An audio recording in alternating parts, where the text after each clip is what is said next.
where it ends and where it begins. Although they had learned a great deal about giving, caring, loving, sacrificing, and forgiving, they had little understanding about other significant issues, what they should and should not take ownership of in a relationship, what choices to fight for, and how not to enable toxic patterns such as addictions, sin, and abuse. We were happy to see so many people finally learning to say no when they needed to and finding the freedom of choice that God promises us. It is for freedom that Christ set us free. Stand firm, therefore, and do not let yourselves be burdened again by a yoke of slavery. Galatians 5:1. People were learning to make their own decisions based on their own values and were finding a great deal of happiness and fulfillment. But over the years, a significant question emerged. Once I have had a relational problem and have had to set a limit, how do I know when to take a risk again with someone? This is a question driven by a desire for connectedness and relationship which God embedded in every human being. By definition, learning to set appropriate limits causes a degree of separation between you and the other person. It may mean staying within the relationship and not allowing someone else access to your deeper self. It may mean taking a time out from the relationship, or it may even mean ending the connection altogether, depending on the circumstances. Whatever the situation, people found that though they were happy with the freedom that their boundaries provided, they still wanted connectedness and often didn't know how to reestablish it in their existing relationship or a new one. And that is why this book is called Beyond Boundaries.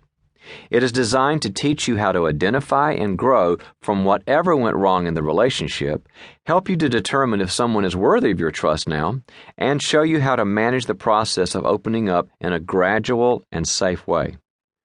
Once you have set your boundaries, when the time is right, you can go beyond the boundaries that have kept you protected and on the other side to also find great relationships and depth and freedom in your connections, which is the place where God meant you to be all along.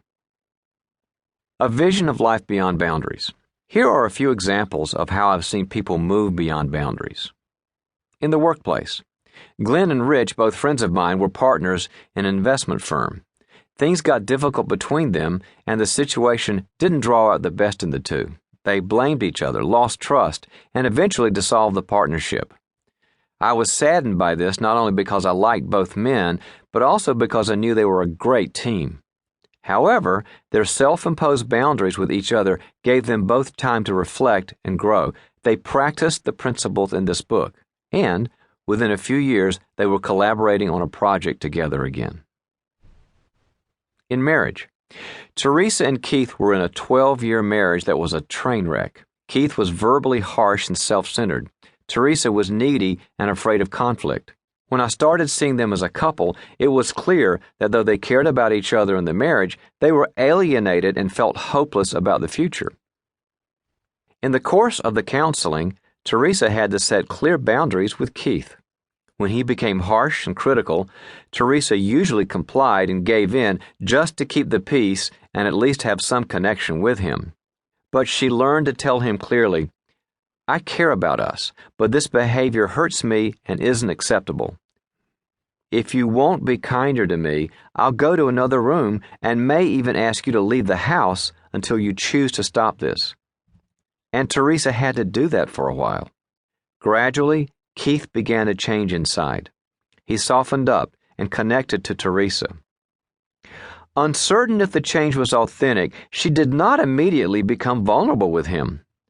But over time, they developed a real closeness with each other and today are a seasoned and intimate couple who enjoy their life together. In families, Lindsay's mom drove her crazy. Though Lindsay was married and a mother herself, her mom persisted in trying to control and mother Lindsay. When she visited Lindsay's home, her mom critiqued her parenting. Lindsay would spend hours with her mom, who was lonely and had few friends, only to hear her mom tell Lindsay she wasn't with her enough. Finally, Lindsay had to set a boundary. She told her mom they couldn't see each other as much. Lindsay needed some time to develop better ways to cope with her mom on a healthier level. And though her mom never really understood why this was so, Lindsay was eventually able